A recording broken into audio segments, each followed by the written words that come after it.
pense que les Chinois et les Russes ont fourni de la technologie militaire et une assistance technique. Il n'y a aucun doute là-dessus. Cette fois, je pense que les Iraniens ont accueilli davantage d'aide technologique, en particulier concernant les missiles et les radars venant des Russes, que ce qu'ils avaient reçu auparavant. Deuxièmement, je pense que les Chinois ont joué un rôle déterminant dans la neutralisation de l'utilisation de Starlink par l'opposition MI6, Mossad, CIA à l'intérieur du pays. Nous pensons désormais qu'environ 40 000 terminaux Starlink ont été introduits clandestinement en Iran. Rappelons que c'est un immense pays, il a la taille de l'Europe de l'Ouest, avec environ 90 millions d'habitants. Donc, personne ne devrait être surpris qu'il soit possible de franchir les frontières. Je veux dire, ils franchissent nos frontières. Ils franchissent celles de l'Iran. Ils ont réussi à faire entrer ces terminaux Starlink, mais les Chinois seraient apparemment intervenus pour les désactiver.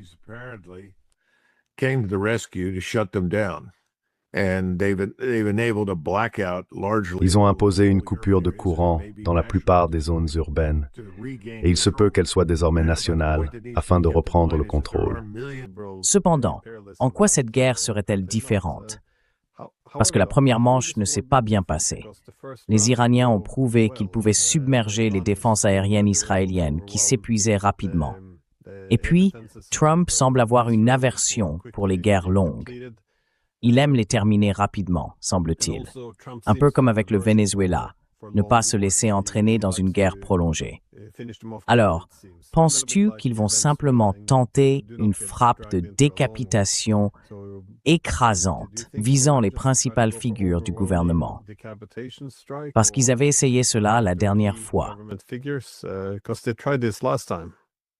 Qu'il s'est tourné vers l'Iran, c'est une toute autre affaire, car cela attire réellement l'intervention de la Russie et de la Chine. Même l'Inde ne soutient pas quoi que ce soit que nous pourrions entreprendre contre l'Iran. Donc, si l'on considère les BRICS, la Russie, l'Inde, la Chine, cela représente une part importante du monde. Et nous pourrions probablement examiner le reste et trouver encore plus d'opposition. Je ne sais pas comment il va gérer cela. Il n'y a rien de simple dans une opération reposant uniquement sur la puissance aérienne. Cette idée selon laquelle la puissance aérienne peut produire des résultats miraculeux est un grand mensonge.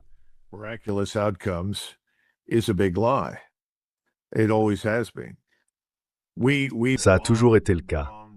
Nous avons bombardé encore et encore, régulièrement, dans toutes sortes d'endroits, mais tant que nous n'étions pas intervenus au sol, rien n'avait fondamentalement changé. Ensuite, même après cela, nous n'avons pas vraiment réussi non plus, mais cela en dit plus sur la sagesse d'y être allé au départ que sur autre chose. Donc à ce stade, je pense qu'il est piégé. Il va devoir agir pour soutenir Israël. Il pourrait intervenir en même temps qu'Israël lorsqu'ils lanceront enfin leur attaque. Maintenant, nous ne savons pas ce que feront les Iraniens, car pour la première fois, ils ont réellement évoqué une attaque préventive potentielle. Je ne m'attends pas à ce qu'ils restent les bras croisés en attendant que les négociations produisent un effet. Je ne pense pas que quiconque nous fasse encore confiance.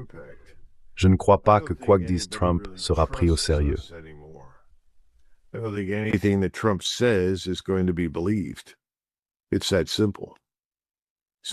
C'est aussi simple que ça. Donc si vous êtes Iranien en ce moment, vous avez le doigt sur la gâchette. Et je pense que si quelque chose semble imminent, ils vont appuyer sur la détente. Cette fois, je pense qu'ils lanceront tout ce qu'ils ont, y compris l'évier de la cuisine, contre Israël et nos bases dans la région. Ma grande inquiétude reste la même. Que fait Israël s'il est confronté à une destruction, une annihilation potentielle causée par les missiles et les roquettes iraniens, et ainsi de suite? A-t-il recours à l'arme nucléaire? Si c'est le cas, avons-nous une quelconque influence là-dessus?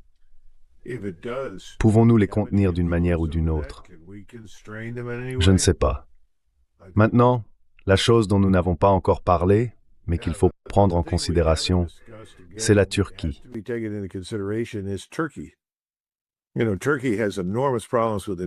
La Turquie connaît d'énormes problèmes d'inflation. Ils veulent la ramener à 5%, mais elle est montée jusqu'à 20%. Cela a donc agi comme un frein à certaines de leurs initiatives. Erdogan est très habile. Il veut être présent sur tous les fronts à la fois. Mais sera-t-il finalement contraint d'intervenir? La raison en serait les Kurdes. La menace kurde pour les Turcs est importante et sérieuse.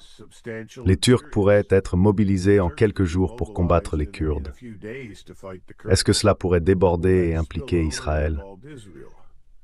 Je veux dire, je n'ai pas les réponses à ces questions, mais cette région n'est pas stable. Elle n'est pas prévisible. Elle est en ébullition lente. La question est de savoir quand elle va déborder. Mais tout le monde commence à se regrouper contre Israël. Je pense que c'est évident.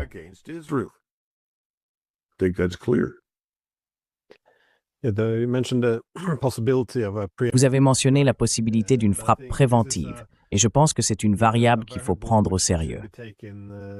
Toute cette idée selon laquelle les États-Unis pourraient simplement positionner parfaitement toutes leurs forces aériennes autour de l'Iran, puis lancer une frappe que l'Iran sait destinée à anéantir son pays, une frappe de décapitation, l'idée qu'il resterait simplement à attendre que cela se produise, Oui, je prendrai cet avertissement de l'Iran très au sérieux.